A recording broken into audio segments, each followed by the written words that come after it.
Nama candi, nama zaman sekarang Candi Sewu lebih populer. Nama zaman dulu Manjusri Gerha.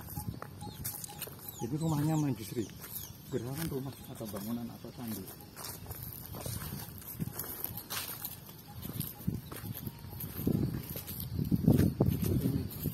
Belibayan karena ada dua dinasti yang berbeda.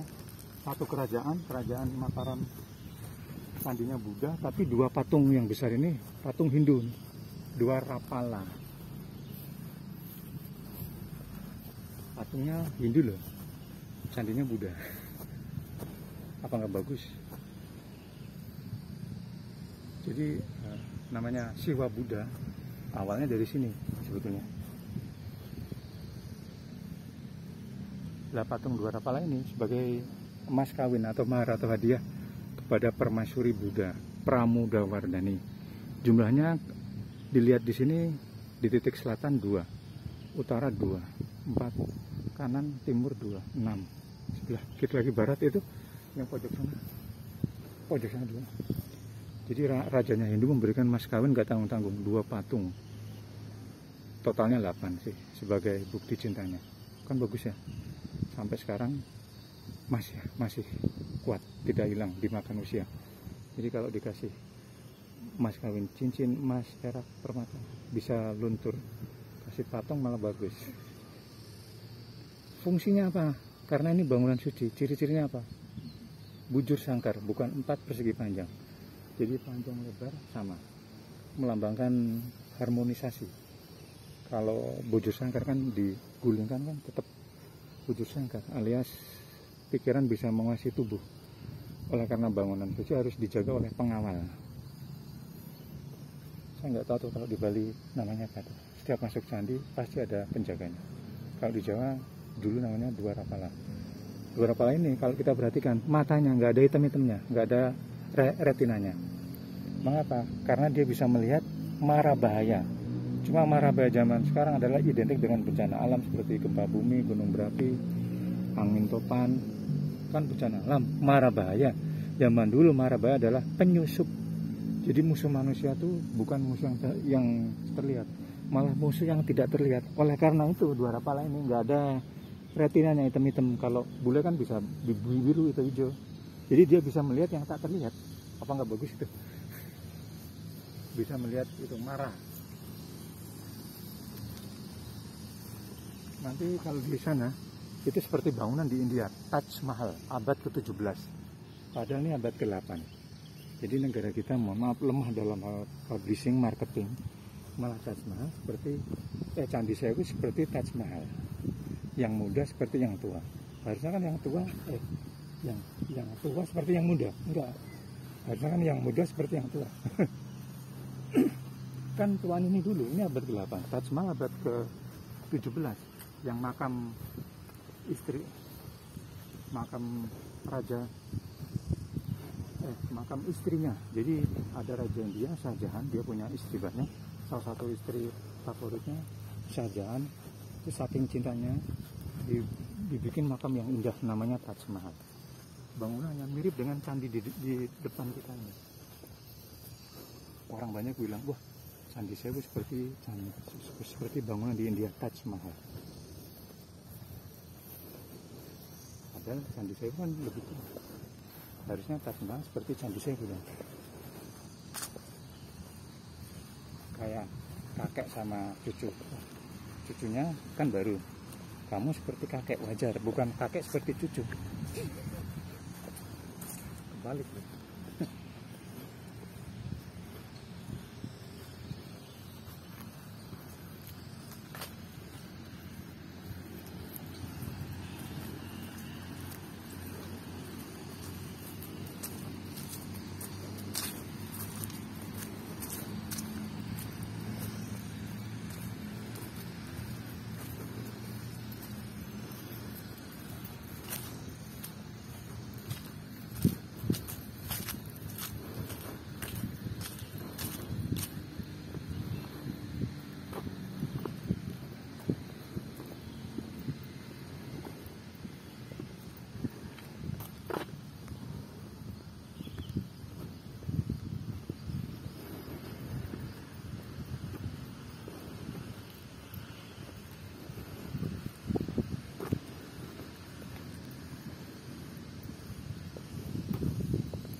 Coba deh browsing Taj Mahal, hampir miripin. Itu yang apa, bentuk-bentuk taspad, kertas iPad kan disewa abad 8.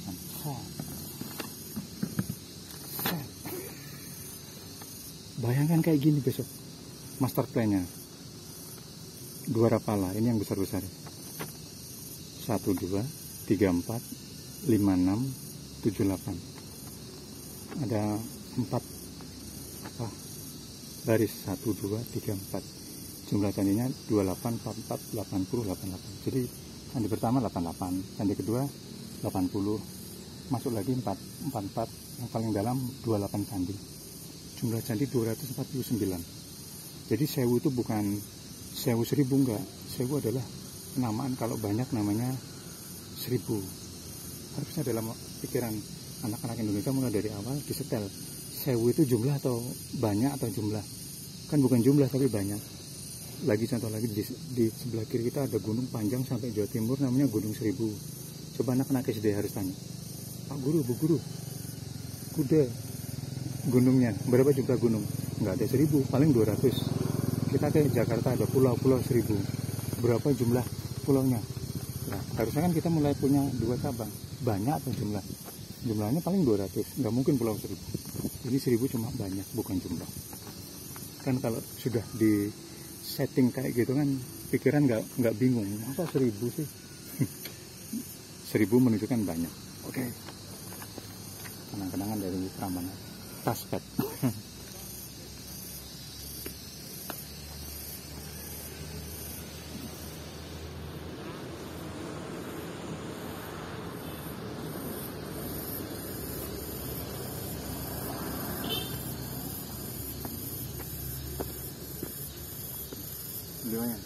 Matanya nggak ada retinanya, hitam-hitam, karena dia bisa melihat mara bahaya, penyusup yang tidak terlihat, yang mau mengganggu kuasa jahat, roh jahat yang mau masuk bangunan suci. Jumlahnya tadi sudah lihat 2, ini 2, 4 ya, utara 2 lagi, barat 2 lagi, 8. Bayangkan sampai sekarang misteri mengapa, bagaimana memotong dan memahat batu sehingga nggak pecah. Kalau kita nggak tahu urat batunya, urat batu kayak es batu. Jadi es batu di rumah kalau kita pahat, kan bisa pecah. Lah ini begitu detailnya kayak gini ya kan? Satu batu utuh, namanya monolit. Lit itu batu, mono satu, jadi satu batu utuh nih. Berapa ton? Itulah misteri yang belum bisa dipecahkan, mengukir dan memotong. Bandingkan yang sebelah kiri. Bayangkan ini kalau batu biasa dipahat jadi kayak gini, kok nggak pecah ya? Ini tuh lihat. Ada banyak teori dan misteri, nggak tahu sampai sekarang. Ada yang bilang pakai suara, kayak garpu talak. Jadi digambar dulu, bisa pecah mengikuti frekuensi tertentu. Walaupun itu juga teori sih, nggak tahu sih. Kan manusia terhubungkan oleh getaran frekuensi. Cuma frekuensi tertentu apa yang bisa kuat diulang-ulang sehingga bisa mengeprin batu kayak cetakan. Ini kan kayak cetakan, nggak ada apa catatan, nggak ada loh, halus kan. Nah kalau mudranya gini kesadaran ya, soalnya kepalanya pada hilang semua. Ini beli persepsi kan yang kayak gini tadi. Bayangkan di Borobudur jumlahnya, untung masih asli, belum ada yang belum banyak yang rusak, masih bagus di Borobudur. Nah sekarang mulai jelas nih beli, ini Z, batu Z.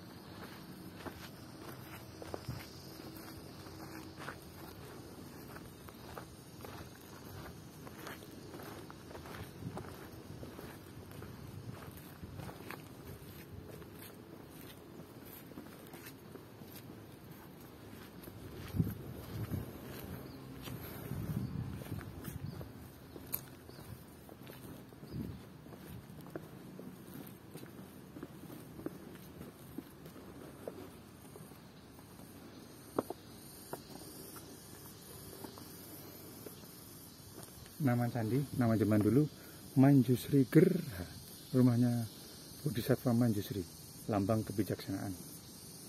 Mengapa kebijaksanaan? Karena salah satu unsur yang bagus